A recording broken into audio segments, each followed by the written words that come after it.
사실 여러분 저 같은 일개 한 사람이 어떻게 이렇게 대단한 영향력을 미치겠어. 그냥 저는 평생 선생님만 했던 사람인데.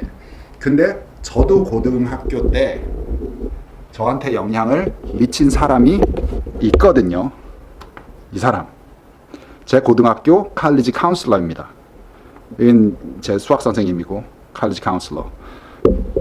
근데 그때는 우리 부모님은 완전히 그냥 아무런 지식이 없으셨고 저는 혼자서 미국 유학을 갔고 했기 때문에 상당히 좀 그리고 제 성격상 소심하고 이래서 막 적극적으로 하지 않는데 요 선생님이 그래도 많이 진짜로 뭐 나중에 대학교 가서는 자기가 낳지 않은 아들이라고까지 해주시면서 많이 저를 좀 돌봐주셨어요. 그 고마운 마음에 제 인생은 그 다음 대학을 갔고 대학을 졸업하고 저는 이런 일을 하고 살게 됐고 모든 것의 시작은 저기서부터 시작이 됐다는데 한 명의 사람이 큰 영향력을 받은 경우가 저 본인은 있기 때문에 저도 여기서 일을 할 때는 학생들에게 좀 그런 비록 학원 선생이지만 그런 느낌으로 좀 기억에 남았으면 그리고 또 고객분들한테도 아, 저 사람은 저런 사람이었으면 이라는 마음가짐을 시작 때부터도 지금 20년 가까이 그러고 일을 하고 있다는 겁니다.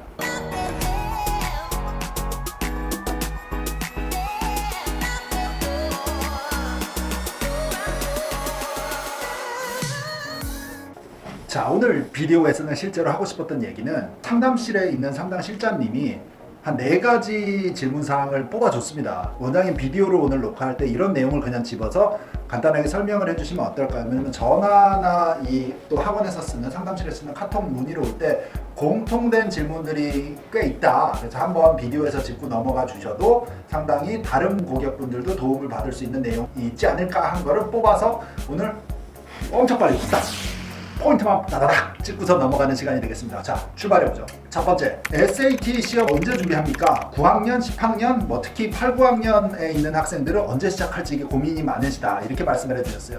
SAT는 8학년, 7학년에 시작하는 애가 옆집 애들 중에 가끔 있어. 괜히 부러워해.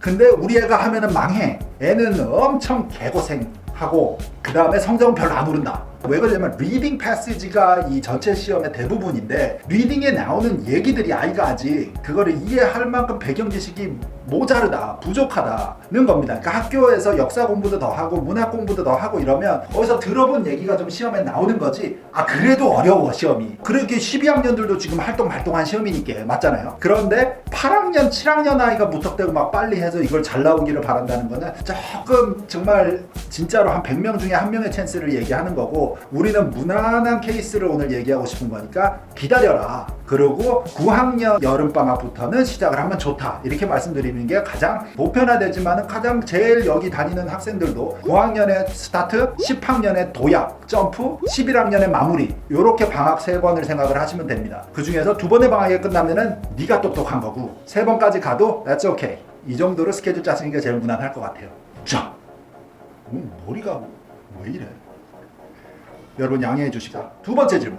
두 번째 뭐냐면 그럼 SAT를 주지 몇 점 나올 때까지 해야 되냐 하다가 언제 멈출까 이게 고민이신 분들이 있다. 어머님 입장에서는 얼마의 시간 투자를 해야 점수가 완성되는지 궁금하시다 이랬는데 일단 여기의 기준은 솔직히 뭐 1600 만점 나오면 끝이지 이렇게 얘기하기에는 너무 밑도 끝도 없는 대답일 것 같고 사실상 현실적인 타겟 점수를 잡으려면 목표 대학이 있으셔야 됩니다. 자, 어느 대학의 평균 점수가 어딘데 에다가 맞춰야 되는 거예요. 근데 예를 들어서 평균 이렇게 짜주면 대학들이 뭐 예를 드는 거예요. 그냥 1380에서 1500이다 이렇게 잡아줘요. 자, 그러면 1500을 맞춰야 돼? 1380을 맞춰야 돼도 또 고민이신 겁니다. 제가 보통 이야기에는 이 학년의 시간과 비례를 해서 계산을 하실 때 제일 바닥에 있는 이 1380이었으면 그 점수를 먼저 일단 통과를 할 때의 아이가 나이가 몇이냐 이게 제일 중요할 것 같아요. 그리고 여유가 있으면 그 다음에는 ACT로 전환을 해? 아니면 SAT를 one more 라운드를 한 번 더 가? 이거는 그 다음부터 일단 고민인 겁니다. 근데 지금 만약에 9학년 아니면 그 이하 학생들이라면 뭐 그렇게 막 미래까지 2년 3년까지 뭘 그렇게 다 디테일하게 안 맞춰져요. 하다 보면은 또 임프로바이즈 해야 되고 또 변경해야 되고 또 거기에 맞춰서 우리가 또 스케줄을 짜야 되니 큰 그림만을 오늘 설명을 하자면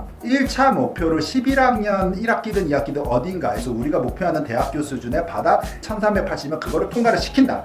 자, 그러면 11학년에서 12학년이 되는 방학이 한 번 더 남았죠. 그 방학에 공부를 해서 아까 말한 탑 점수 1500을 할까 말까, 뭐 썸머 캠프를 갈까, SAT 학원 하지 말까에 대한 그 투자 가치를 다시 고민해 볼 수 있는 시간적인 여유가 생긴다는 겁니다. 그래서 그 마지막 방학 전에 가장 바닥에 있는 최하 점수라고 그러나 그 평균 점수의 커트라인 맨 바닥을 일단 우리는 통과시킨다는 목표를 보는 게 제일 무난할 것 같습니다. 세 번째 질문 넘어갈게요. 세 번째 질문, 공부를 하면 보통 몇 점 정도가 오르냐인데, 진짜 이거는 개인마다 다 다르죠. 열나 특출나네, 엄청 빨리 바바박 오르는 애 빼고, 아래에 막 해도 계속 안 오르고 축제도 똑부러 안 해오고 학원에서 공부할 때 맨날 농땡이 치고 학원 결석하고 막 설렁설렁 다니면서 점수 안 오른 바닥 빼고, 꽤 열심히 투자를 했고 아이도 머리도 그냥 중상 정도고 한 상태의 그 중간을 얘기를 하자고요. 그게 우리가 가장 보편화된 케이스들이니까. 학원에서를 얘기하면요, 제일 많이 오르는 학생들은 300점 이상 올라요. 그게 한 2달, 8주에서 10주 공부를 했을 때. 그리고 그 점수대에 뛰는 아이들은 너무 초보자 구간은 아닌 것 같아. 너무 초보자는 보통 한 150점에서 200 오르고요. 한 뭐 480, 550 이런 데 시작하는 아이들은. 그런데 제일 무섭게 점프하는 아이들은 원 라운드를 했어. 여름방학을 한번 했어, SAT를. 그래서 뭔지 감을 잡았어. 그리고 여기 와서 이제 마무리를 한다, 한 번 더 한다 이렇게 되면 그때는 아이가 완전히 점프가 좀 세게 되는 사람들이 좀 많더라. 이런 경우도 있습니다. 참고하시고요. 그래서 많이 보면 한 350까지도 보는 경우도 있어요. 개중에 몇몇 이렇게 빼. 그리고 안 오른 아이들은 뭐 빵점 오르겠지. 하나도 안 오르잖아요. 그것도 빼. 그러면은 보통은 최소 제가 볼 때 평균은 150점 이상은 점프를 시켜야 된다. 한 2달을 공부를 했을 때. 내가 좀 느려. 그래도 150은 오르겠지 싶어요. 여기 학원에서는.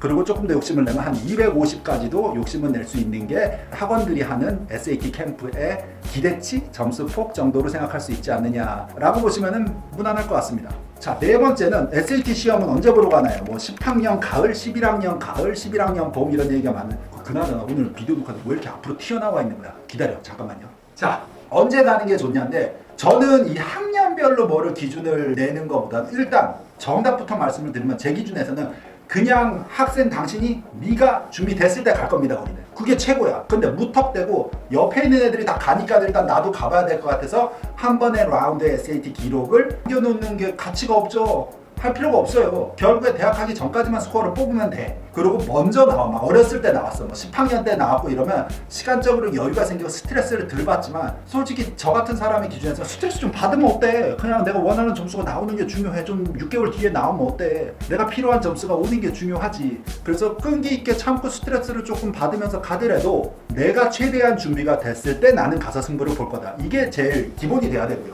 그거 말고는 어떤 게 있냐면, 시간적으로 그냥 우리 엄마들 입장에서는 언제 얘기하면 일단 학교에서 11학년이 여름방학 막판 11학년 2학기가 다 끝날 때까지 가만두지 않습니다. 학교에서 거의 리퀘어드로 필수로 무조건 한 라운드를 가시오 라고 하게 될 거예요. 11학년에 PSAT 보잖아, 가을에. 고고엔 예상 모의 점수고 고고의 기본으로 해서 두 번째 학기 봄에는 무조건 가라 이렇게 되는 케이스가 많다는 겁니다. 그러니까는 내가 준비를 학원을 다녔던 안 다녔던, 준비가 됐든 안 됐든 11학년 2학기 막판 시험, 두 번째 학기 3월, 5월, 6월 시험 중에는 한 번은 학교가 가라라고 압박을 할 거다. 그래서 가게 된다. 그리고 제 생각에도 가야 됩니다. 그때까지 안 가면 여름방학에 12학년 직전 여름방학에 딜까 공부를 하고 8월에 가서 승부를 보거나 10월에 승부를 보고 있다는데 한 번도 안 가고 그때 1회 처음 시험을 갔는데 만약에 그냥 우리가 아프면 어떡해? 배탈이 났어.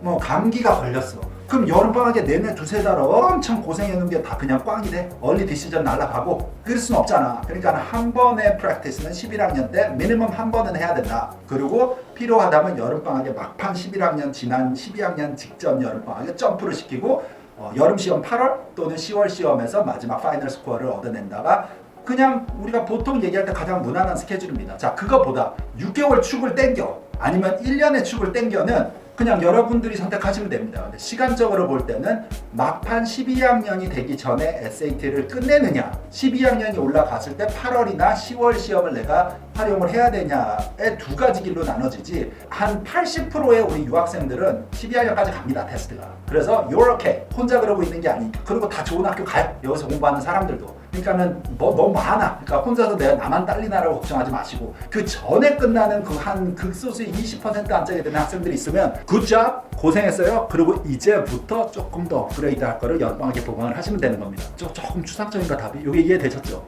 자, 오늘은 민망하게도 이렇게 말을 하면서 왜 이렇게 흥분한 거야? 목소리가 좀 컸던 것 같아. 이해해 주시고요. 요런 또 저희는 하여튼 매일 연구 중입니다. 상담실에 선생님들도 부모님들과 상담을 하시면서 아이디어들이 되면 저한테 소스를 주고, 저도 또 계속 연구를 하고, 또 학생들과 또 계속 우리 공부하는 학생들과 문자 주고 받고 하면서 아이들이 애로사항으로 찝어주는 것 중에 딱 아이디어가 드는 게 있거든. 그것도 또 비디오로 또 연결시키고. 요즘에는 완전히 유튜브 비디오로 녹화하는 이 비디오 무슨 전문가가 돼가는 느낌이에요. 원래는 선생님인데. 자, 저는 좋은 정보로 다음 시간에 뵙고요. 여러분들 좋은 하루 되시고요. 밤에 너무 늦게까지 공부하지 말고 미리 해. 그리고 밤에 푹 자. 그래야 키도 크고 피부도 좋아지거든요. 무슨 말인지 알지? 저는 다음 시간에 올게요. 바이바이.